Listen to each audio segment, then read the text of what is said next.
बूढ़े पिता का कठोर फैसला। नमस्कार दोस्तों, सानिया वॉइस स्टोरी चैनल में आपका स्वागत है। तो दोस्तों, आज की कहानी है बूढ़े पिता का कठोर फैसला।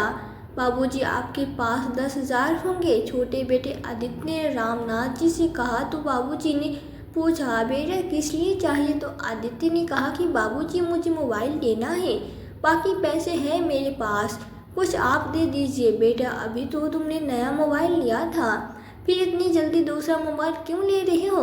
तो आदित्य कहता है कि बाबूजी, वो अच्छा नहीं है, मुझे दूसरा लेना है। बाबूजी आदित्य की तरफ देखते हैं, फिर बिना कुछ कहे आदित्य को 10,000 निकाल कर दे देते हैं।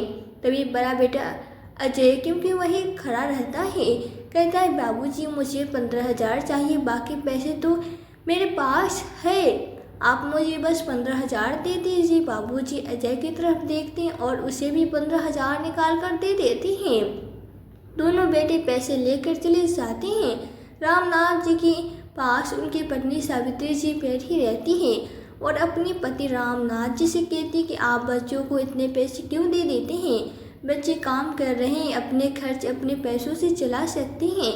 तो रामनाथ जी कहते हैं, भगवान, मैं बच्चों के लिए ही तो कमाता हूँ, और अगर बच्चे ने पैसे ले ही लिए तो क्या हो गया, सब कुछ उन्हीं का तो है। सावित्री जी कहती है। तब रामनाथ जी कहते हैं, भगवान, तुम कुछ ज़्यादा ही सोचती हो, इतना मत सोचा करो, भगवान सब कुछ कुशल मंगल करेगा। सावित्री जी कहती है, आप नहीं मानेंगे, आपको कुछ कहना ही बेकार है।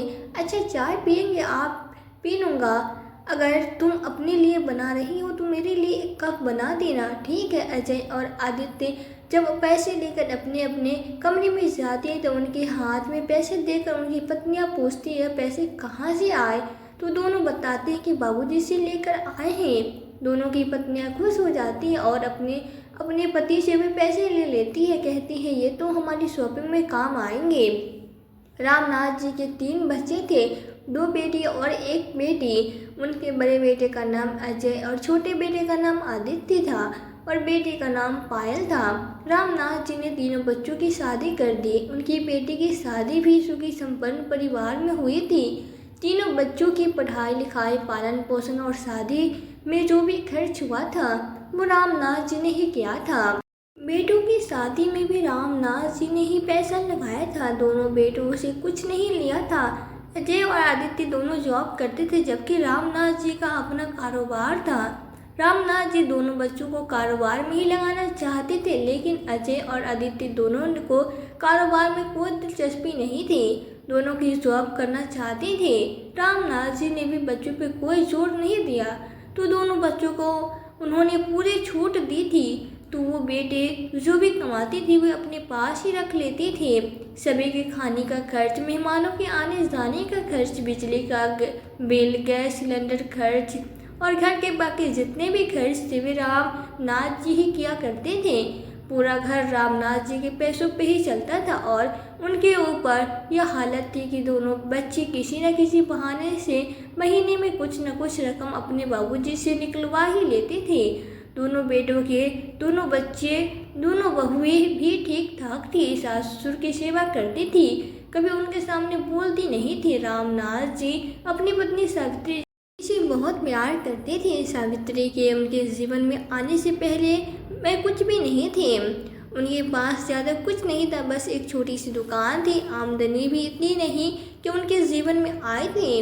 रामनाथ जी कहीं बाहर आ गई थी, कारोबार अच्छा फल फूल रहा था।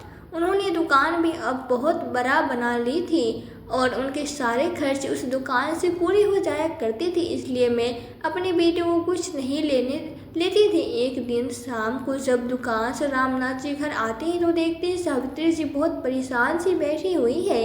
रामनाथ जी सावित्री जी के पास आते हैं और कहते हैं, क्या हुआ, क्या बात है सावित्री, तुम इतनी परेशान क्यों लग रही हो? सावित्री जी कहती है, पता नहीं क्या हो गया है, मेरा दिल थोड़ा घबरा रहा है, कल से कंधे में बहुत दर्द है, मैंने सोचा था कि तेल की मालिश कर लूँ तो ठीक हो जाएगा।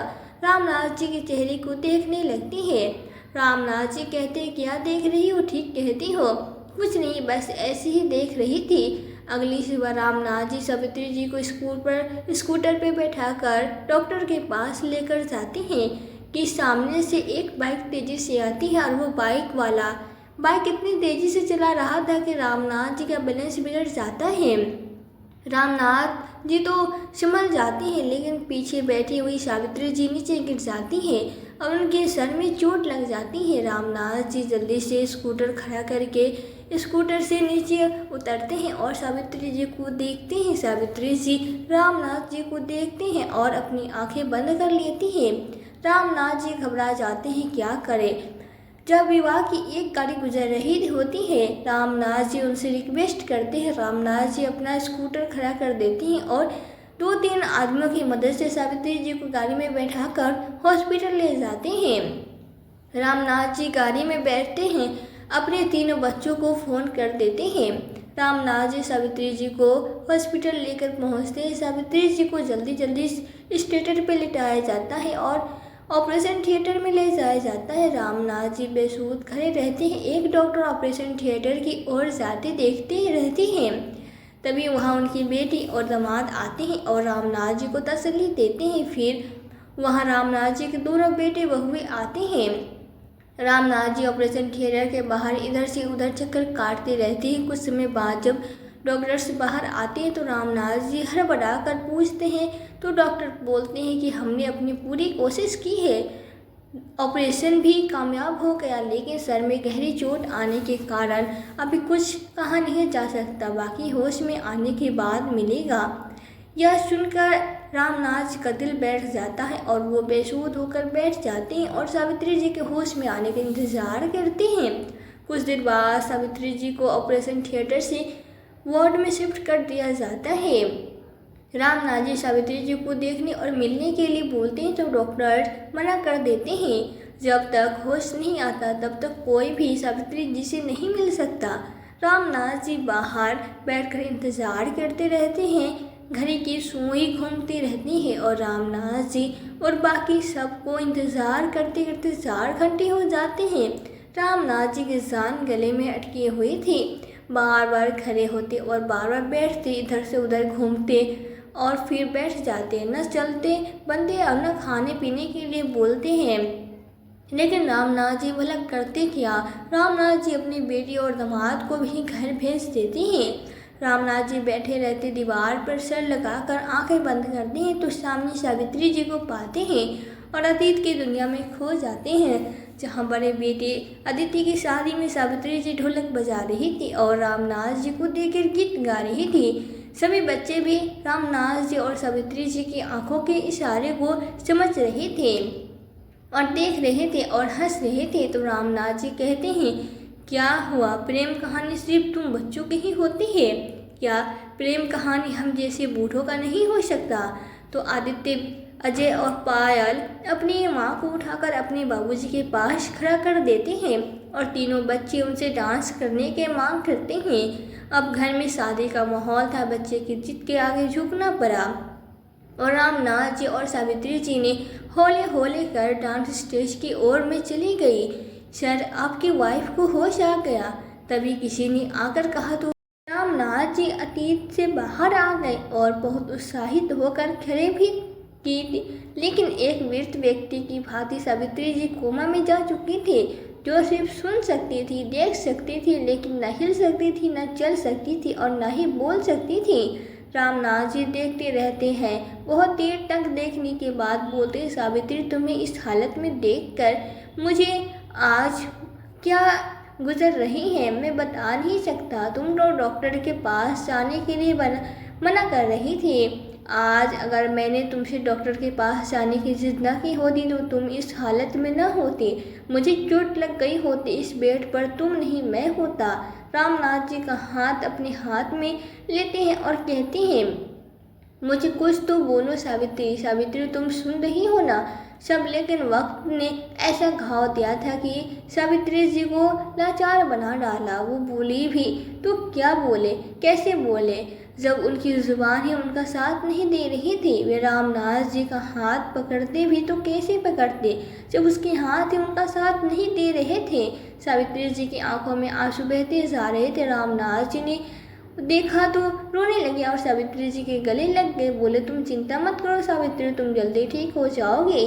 देखना तुम जल्दी ही मेरे पास खुद यहाँ से चल कर जाओगे। और इसी तरह सावित्री जी की सेवा करते करते रामनाथ जी को 1 सप्ताह गुजर जाता है। उसके बेटे बहू अस्पताल आकर नहीं देखते। बेटी पायल और दामाद आते हैं और रामनाथ जी को खाना खिलाकर चले जाते थे। पायल अक्सर अपने बाबूजी के पास आकर उन्हें सांत्वना देती रहती थी।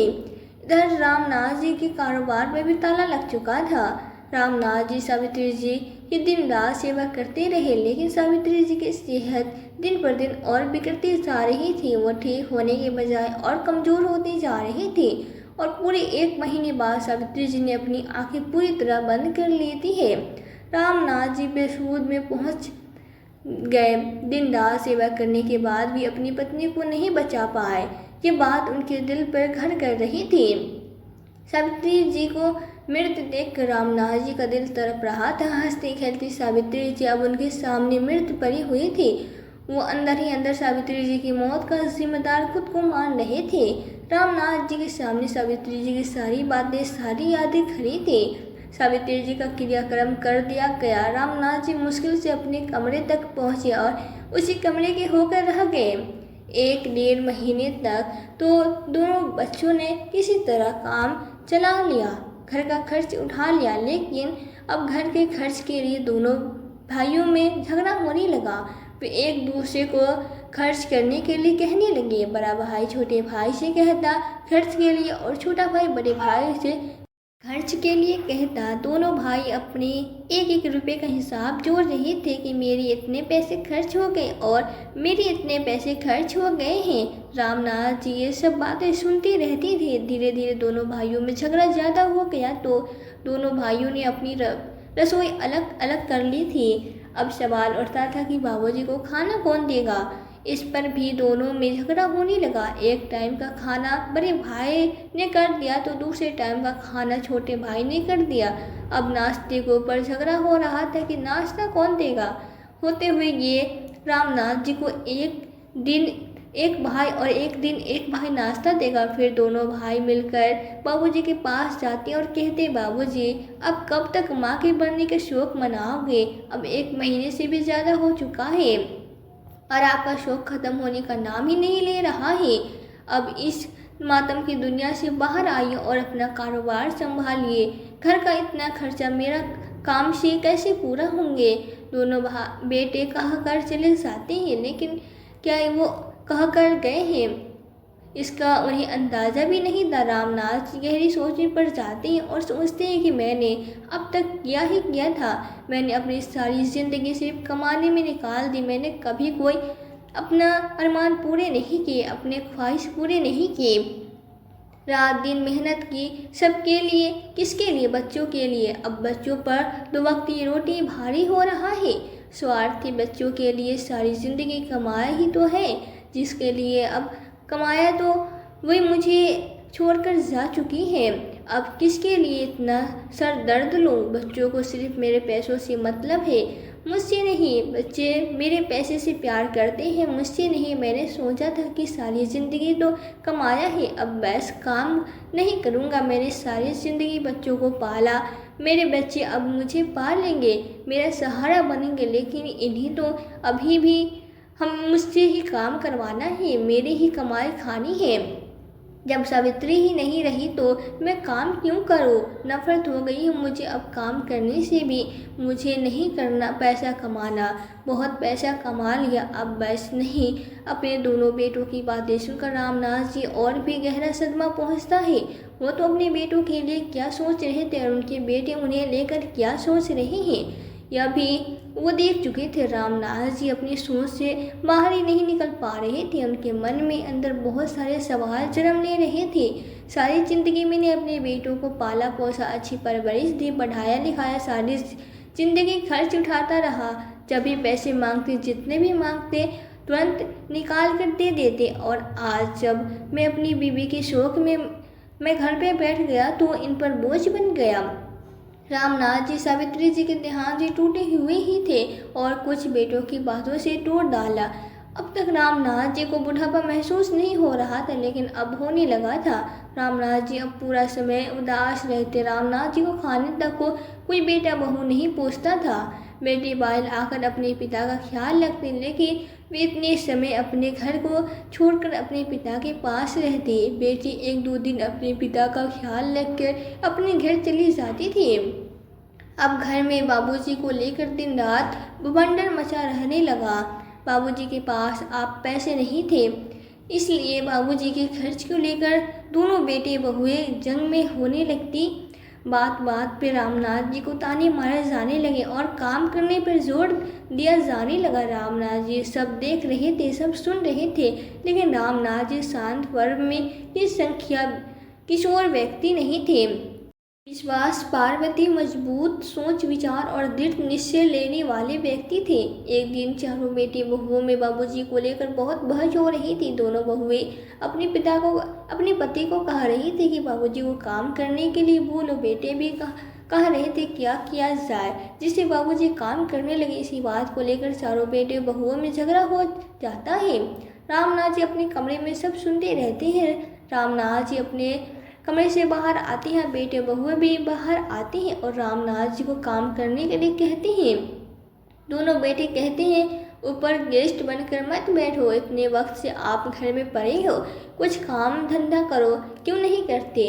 अब आपका खर्चा उठाने के लिए हमारे पास कुछ भी नहीं है। एक बार बाबूजी काम करने लगे फिर तो सब ठीक हो जाएगा, पैसे आने लगेंगे तो घर का खर्च आराम से उठ जाएगा। रामनाथ जी के बेटे ने कभी घर के खर्च में पैसे नहीं खर्च किया थे, इसलिए अब उन्हें बहुत भारी दिखाई दे रहा था। इसलिए वो रामनाथ जी पे काम करने के लिए जोर दे रहे थे। सब रामनाथ जी के पैसे कमाने का इंतजार कर रहे थे। तभी वहाँ दो पुलिस ऑफिसर आते हैं और पीछे पीछे रामनाथ जी आते हैं। बेटी बहू देखकर चौंक जाते हैं और खड़े हो जाते हैं। रामनाथ जी चुपचाप टांग पे टांग रखकर सोफे पर बैठ जाते हैं। क्या ये घर तुम्हारा है? ऑफिसर रामनाथ जी के बच्चों से पूछते हैं। बेटे जवाब देते हैं जी हाँ, ये अगर हमारा ही है और वो जो सामने सोफे पर बैठे वो हमारे पिताजी हैं। इतना कहना था कि दोनों ऑफिसर दोनों बेटों की टांगों पर शिफ्ट मारते जाते हैं और कहते हैं कि जब वो तुम्हारे पिताजी है और तुम उनके बेटे हो और यह घर तुम्हारा है तो इतनी नौबत क्यों आई कि रामनाथ जी को पुलिस स्टेशन में हमारे पास आना पड़ा और तुम लोगों के खिलाफ लगातार एफआईआर दर्ज है और हम तुम्हारे बाबूजी के बहुत अच्छे साथी हैं। अब तुम चलो हमारे साथ, हम करेंगे खातिरदारी तुम्हारा बढ़िया वाली। पुलिस वाले दोनों बेटों की गिरबान घसीट कर पकड़ ले जाते हैं और वो पुलिस ऑफिसर बाबूजी के दोस्त का बेटा होता है। दोनों बेटे बाबूजी करते रहते हैं। दोनों बहुएं भी बाबूजी के पैर पकड़ते हैं, लेकिन बाबूजी कुछ नहीं कहते। दोनों बहुएं भी अपने पति के पीछे पीछे चल देती हैं। बाबूजी के कहने पर उनके बेटे को एक रात सलाखों के पीछे रखा जाता है और फिर छोड़ दिया जाता है। दोनों बेटे माफ़ी मांगने के लिए अपने बाबूजी के पास आते हैं, लेकिन उस घर में ताला लगा होता है। रामनाथ जी अपनी दुकान और घर दोनों बेच देते हैं। अब उनका काम करने का कोई मन नहीं था, क्योंकि जिसके लिए भी काम करते थे अब उन्हें अपने काम से नफरत हो चुकी थी, क्योंकि ज़िंदगी भर जिनके लिए कमाया उन्होंने रामनाथ जी के साथ ऐसा किया कि ये सोच ही रामनाथ जी के दिल के 1000 टुकड़े हो जाते थे। रामनाथ जी अपनी बेटी के आसपास एक छोटा सा घर ले लेते हैं और बाकी का सारा पैसा खाते में जमा कर देते हैं और उनके पैसे पर जो इंटरेस्ट मिलता था उससे उनका खर्चा आराम से चल जाता है। वो एक छोटा घर भी बाबूजी अपनी बेटी के नाम कर देते और जो रकम उन्होंने डाक खाने में जमा करवाई थी उनका नॉमिनी भी अपनी बेटी को बना देते हैं। रामनाथ जी अपनी बेटी को कहते हैं कि बेटी, जब तक मेरे हाथ पैर चल रहे मैं अपना काम खुद कर लूँगा, लेकिन जिस दिन मेरे हाथ पैर किसी दिन चलना बंद हो गया तो मैंने जो पैसा डाक खाने में जमा करवाया है उसका नॉमिनी तुम्हें ही बनाया है और यह मकान भी तुम्हारे नाम कर दिया है। पायल अपने बाबूजी के गले लग जाती है। पायल को भी अपने बाबूजी के लिए बहुत दुख होता है। घर पास होने की वजह से अब रामनाथ जी की बेटी रोज़ाना अपने पिता के पास आ जाती है। रामनाथ जी एक खाना बनाने वाली रख लेती है और एक साफ सफाई करने वाले रख लेते हैं। रामनाथ जी के पास उनका नौकर जो बचपन में ही उसके पास रहता था एक उनके पास आता है, कहता है बाबूजी आपने काम बंद कर दिया तो मैं तो लवारिस हो गया। आपके बिना कई बार आपके घर आया था, तब आपके बेटों ने मुझे धक्के मार कर भगा दिया था। बड़ी मुश्किल से आपका पता मिला है, मैं कहाँ जाऊँ, कौन है मेरा। तो रामनाथ जी उसे अपने साथ रख लेते हैं और डाक खाने में जो रकम जमा थी उसे अपना जीवन यापन कर लेते हैं। दोनों बेटे रामनाथ जी के पास माफ़ी मांगने आते हैं, लेकिन रामनाथ जी उन्हें माफ़ नहीं करते। अब दोनों बेटे किराए के घर में रहते हैं और अपना घर चलाते हैं, लेकिन उसमें उनका बुरा नहीं होता है। तो दिन रात की लड़ाई रहती है। ज़िंदगी में हर जगह शब्द काम नहीं आते, कई जगह इंसान की खामोशी ही बात कर डालती है। जैसे रामनाथ जी ने खामोशी में सबको जेल में डाला था। ज़िंदगी में हर जगह पैसा काम नहीं आता, कई जगह इंसान का सहारा भी बहुत ज़रूरी होता है। जैसे रामनाथ जी के बेटे अब अपने पिताजी के सहारे को तड़प रहे थे। तो दोस्तों यह थी हमारी आज की कहानी। आज की कहानी आपको कैसी लगी हमें कमेंट बॉक्स में कमेंट करके ज़रूर बताएं। यदि वीडियो आपको अच्छी लगी हो तो वीडियो को लाइक और शेयर करके चैनल पर यदि नए हो तो चैनल को सब्सक्राइब जरूर कर दे, साथ ही बेल आइकन को प्रेस कर दे ताकि आने वाली वीडियोस की नोटिफिकेशन आपको मिलती रहे। तो आज के लिए बस इतना ही। मिलती हूँ आपसे एक नई वीडियो में एक नई कहानी के साथ। कहानी में अंत तक बने रहने के लिए आपका दिल से बहुत बहुत धन्यवाद।